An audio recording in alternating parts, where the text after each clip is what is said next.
ជំរាបសួរពុកម៉ែបងប្អូនទាំងអស់គ្នាថ្ងៃនេះចាប់បានចោលមកបងប្អូនចោលលួចមន់យើងហ្នឹង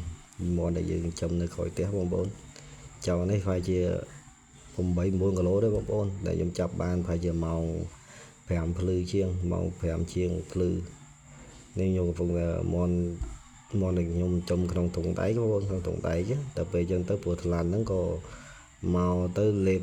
ខំធុងដៃយើងហ្នឹងចូលទៅលេបមន់ដល់ក្នុងធុងមកបងប្អូនហើយនេះពេលខ្ញុំចេញទៅមើលតន់ហ្នឹងខ្ញុំកាន់កាមេរ៉ារៀងញ័រទៅបងប្អូនអធិស្ឋានខ្ញុំចេញទៅមើលតន់ទៅក៏មន់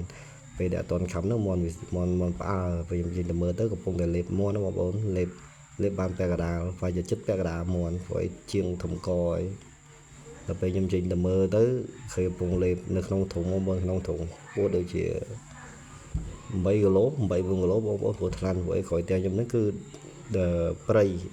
គឺព្រៃដល់ពេលអញ្ចឹងទៅសម្បូរដកសត្វពោះថ្លាន់នេះហើយយើងចាប់បានយកមកដាក់ក្នុងបាវណាបងប្អូនដាក់ក្នុងបាវយើងអត់មានយកធ្វើអីទេគាត់យើងចាប់បានយកទៅបលែងវិញបងប្អូនពោះថ្លាន់ហើយនេះវីដេអូដែលខ្ញុំថតបានយប់ឡើងហ្នឹងព្រោះអត់សូវច្បាស់ទេបងប្អូននេះខ្ញុំកំពុងតែចាប់នៅក្នុងធុងខ្ញុំចាប់យកចេញពីធុងទៅព្រោះពោះថ្លាន់ខំដៃបងប្អូនខំធុងដៃយើងចូលលេបមកដល់ក្នុងធុងមកខ្ញុំចំក្នុងធុងដៃណាចាប់ចេញទៅជា7 8គីឡូដែរបងប្អូននេះពោះថ្លាន់